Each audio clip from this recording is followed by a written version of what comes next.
Alô, gente de todo o meu Brasil. A graça e a paz de Cristo esteja com todos vocês, meus irmãos, minhas irmãs. Aqui vai um abraço. Quem vos fala é seu irmão em Cristo, Nilson Queiroz, do canal Verdadeira Graça. Você é gente nossa. O Evangelho da Graça é coisa nossa. Então, todos vocês, onde você estiver, vai o meu abraço a todos vocês. Eu não quero tomar muito tempo, porque eu sei que tempo, como disse aí o ditado, tempo é dinheiro, né? Se diz, né? Mas para mim não. A mim, graças a Deus, eu hoje sou aposentado, estou tranquilo, somente eu e minha esposa. Então nós vivemos uma vida, graças ao bom Deus, maravilhosa. Nós estamos aqui sempre gravando, é o dom que Deus me deu. Como eu já disse, eu cantei muito. Eu era cantor. Cantava e gostava muito de lutar. Gostava e gosto. E até hoje eu não parei. Eu continuo 5 dias por semana treinando e ainda dou aula ainda. E estamos nessa aí, de artes marciais, que é o karatê. Então, meu irmão, eu tenho uma palavra, e a palavra é essa. A escravidão ainda existe. Mas, irmão Nilson, a escravidão não acabou no século XIX? Não foi encerrada a escravidão? Sim, a escravidão trabalhista, de trabalho forçado, ela acabou. Mas existe uma outra escravidão pela qual eu quero estar falando daqui a pouco sobre ela. Porque nós vemos que o Brasil e os Estados Unidos foram os dois países, diferença de 2 anos, tem os Estados Unidos e o Brasil. Os Estados Unidos foi descoberto em 1498 e o Brasil 1500, diferença de 2 anos. E eles precisavam muito de mão de obra. E essa mão de obra, naquele tempo, não tinha maquinário, não tinha nada, era tudo feito à mão. Então, o que fez a Europa? Você sabe que o homem sempre foi ganancioso. O que fez a Europa? A Europa, como a Inglaterra, a França, a Espanha, Portugal, a Alemanha, esses países aí começaram a invadir a África por ser um país sem proteção, um país pobre, que não tinha segurança nenhuma. Eles invadiam e chegavam naquelas aldeias, naqueles vilarejos, matavam os velhos, as crianças, as mulheres e pegava o jovem, aqueles meninos, aqueles adolescentes, aquelas pessoas que o serviam e colocava no navio e trazia para os Estados Unidos e trazia também para o Brasil. O Rio de Janeiro, se você for lá até o dia de hoje, está lá. O mercado dos escravos está lá, disposto para quem quiser ver. É visitado por muita gente. Aonde eles traziam os escravos, meses e meses gastava. Hoje o navio, em poucos dias, ele atravessa de um continente para outro. Mas naquele tempo o navio era lento, era tocado a vapor. Colocava lenha lá, queimava aquela lenha fervia aquela água trazia um vapor, e aquele vapor ia coisa muito lento. Era passo de tartaruga, era o navio. Naquele tempo levava meses para chegar. Os escravos, muitos morriam, eram jogados dentro do mar. Quando chegavam os escravos, era levado ali, naquele local, naquele mercado, ficava à disposição, disposto como animal. Ali tudo encorrentado, praticamente nu. Ficavam ali, somente com a tanguinha, alguma coisa para cobrir ali, ficavam aqueles escravos ali, dispostos ali. E chegavam os fazendeiros, o homem da borracha, o homem do café, aqueles coronel, aqueles homens de dinheiro, aqueles barão, chegavam ali e compravam. Eu quero 100, 200 escravos e tal, e levava para a fazenda dele. Algum deles tinha um coração bom, tratava bem os escravos, mas outros tratava mal. E os escravos muitas vezes fugiam, mas eles não tinham proteção. Para onde eles iam? Eles não tinham para onde ir.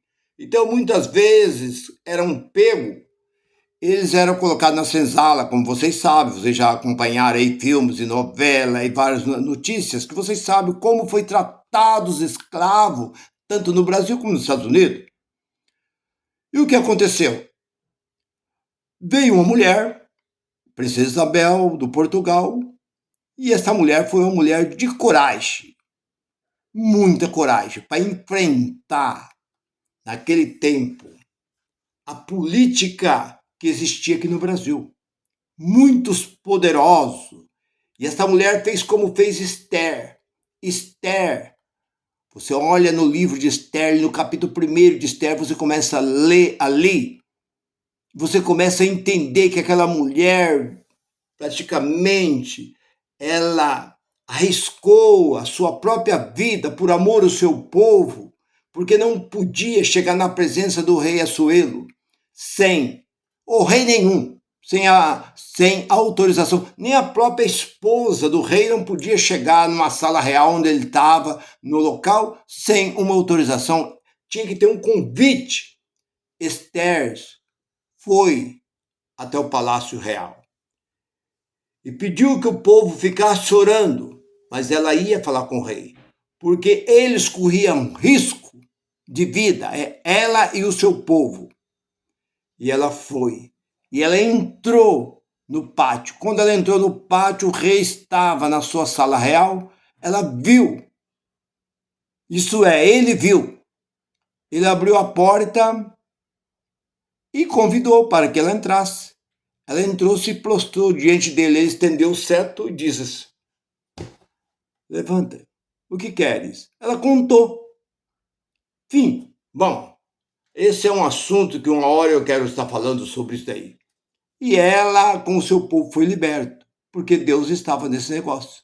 Então, voltando para a Princesa Isabel. Princesa Isabel começou a ver. Naquele tempo não existia a imprensa, não tinha rádio, não tinha televisão, não tinha nada, mas ela começou a ver os maltratos, como o povo era maltratado. As pessoas de pele preta eram todos escravos. Porque o Brasil foi descoberto pelos portugueses. E eles tentaram fazer isso com os índios. Mas os índios não trabalhavam, os índios não trabalham. Então eles viram que com os índios eles não iam conseguir, eles começaram a ir na África e trazer esse povo. E a rainha, contrariando a maior parte ali da política, machismo que existia, que até hoje você vê esse machismo, essa ignorância dentro da política, que você vê que no Senado e no Congresso a menor parte é mulher, a maioria é homem. Se tem 100 candidatos, 15 é mulher, 85 é homem. Até os dias de hoje está assim. E essa mulher se colocou e libertou. Ela libertou no ano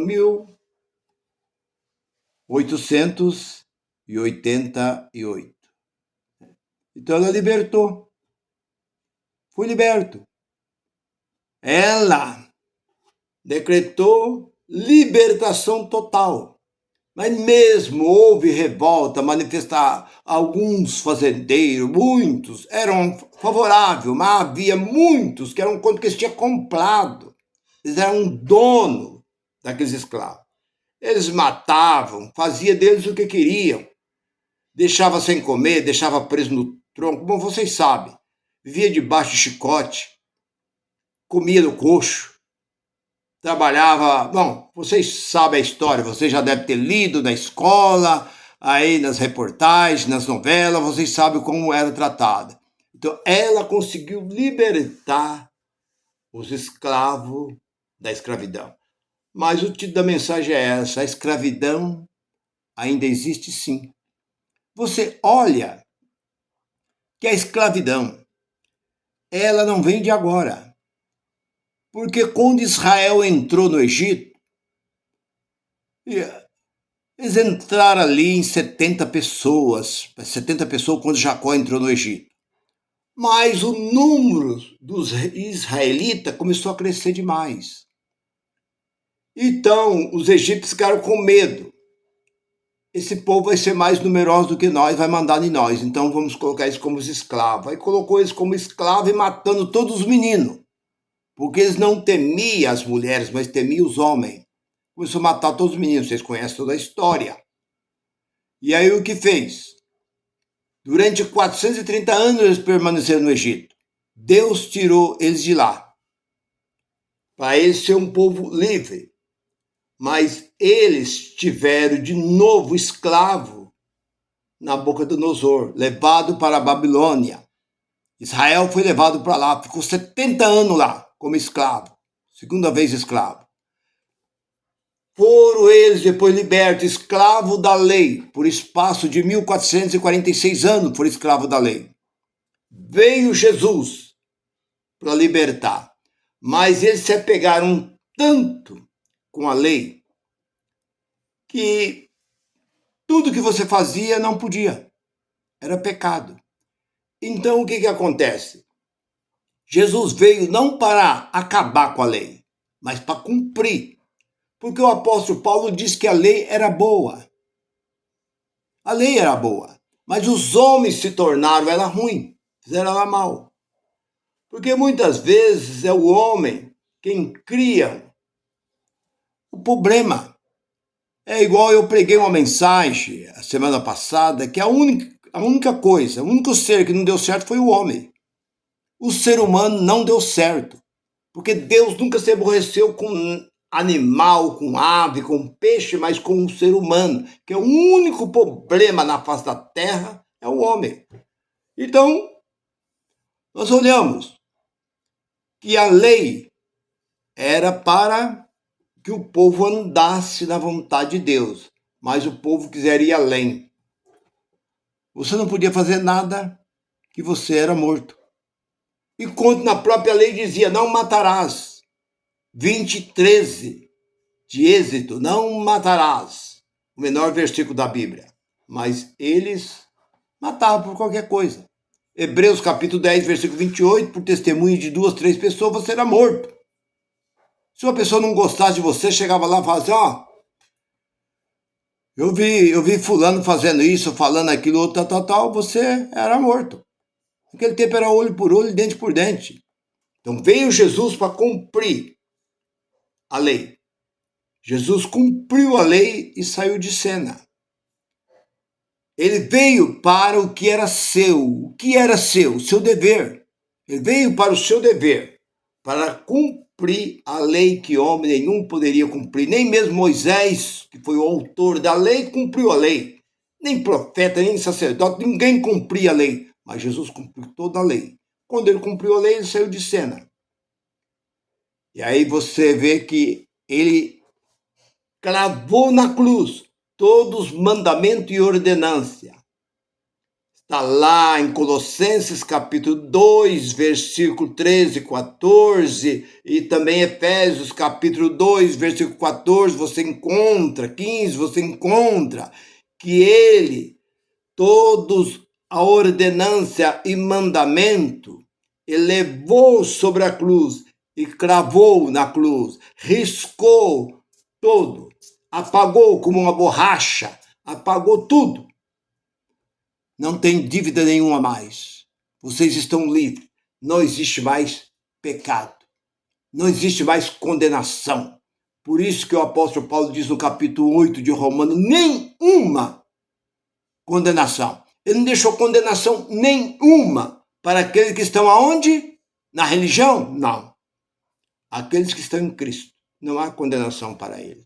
Mas a religião, quando ele morreu, ele encerrou, deixou todo o povo livre, porque o gentil nunca tiveram lei, Romanos 2 e 14, nós nunca tivemos lei, por isso eu preguei uma mensagem alguns dias atrás, que o pecado nunca existiu, não existe e nunca existirá. Eu vejo aí pessoas falando de pecado, isso não existe. Pecado existiu há 2000 anos atrás para uma nação, para um povo. O mundo hoje existe 215 nações. Só uma reinava o pecado. E aí? Como é que você me explica isso? Desata esse nó. Como diz aquela música, desate que eu quero ver. Esse nó que eu te dei, não desato pra você. Você tem que desatar. Então desata. E aí? O fim da lei foi Cristo. Mas os homens foram lá, costuraram o véu, que o véu do templo rasgou, dando acesso ao homem diretamente a Deus. Porque Deus não precisa de intermediário. Não existe intermediário entre nós e Deus. Porque o próprio Jesus disse para a mulher samaritana, lá no capítulo 4 de João, versículo 22 e 23, você encontra os verdadeiros adoradores têm que pedir primeiro para fulano, para fulano. Não é como hoje você, para falar com um juiz, tem que ser por intermédio de um advogado. Você não consegue ir diretamente a um juiz. Você tem que passar por um advogado. Deus não tem intermediário. O único que intercede por nós é o Espírito Santo. 8 e 26 de Romanos. Bem, então voltando, a escravidão, ela continua. Mas não a escravidão mais de trabalho, mas a escravidão religiosa. A pessoa entra dentro desse sistema, essa escravidão, e lá ele não pode, você não pode ir numa festa, você não pode ouvir uma música, você não pode ir num carnaval, você não pode ir numa praia, você não pode dançar, você não pode beber, você não pode comer isso, você não pode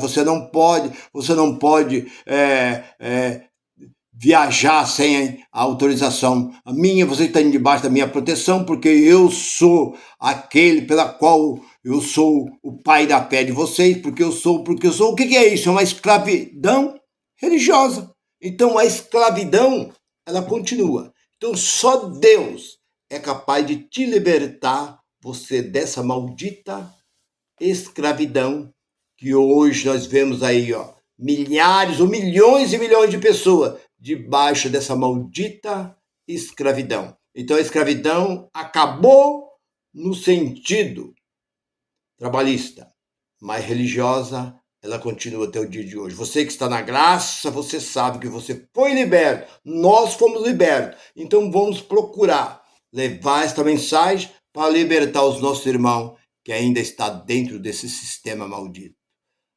Meu irmão, se você gostou, curte e divulga esta mensagem. E a graça esteja sobre a vossa vida. Graça e paz para todos.